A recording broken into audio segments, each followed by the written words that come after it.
How can we finish the Great Commission? Well, what's the Great Commission? The Great Commission is Matthew chapter 28. When Jesus says the last words before he leaves the earth, he says, go, you go and make disciples, baptizing everyone in the name of the Father, Son, and Holy Spirit, and teaching them to obey everything that I've commanded them to do.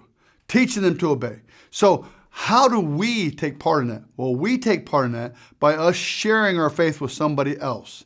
I remember one time somebody had one of my Four Chair shirts on when he was in high school up in Tennessee.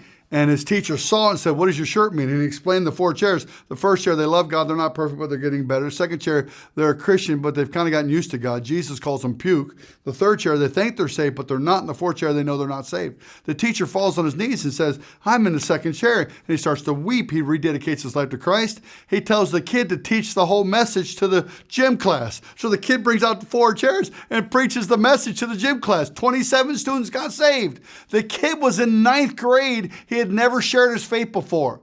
At the end of 2 days, he had done it for the entire school, and the principal wrote me a note, the parents wrote me a note, the teacher wrote me a note, and the kid wrote me a note about how revival broke out all the way through that school.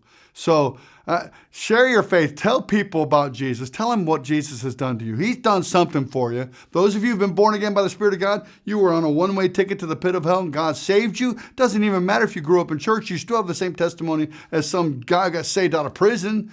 Tell people what Jesus has done for you. Love you guys. We'll see you. Bye-bye.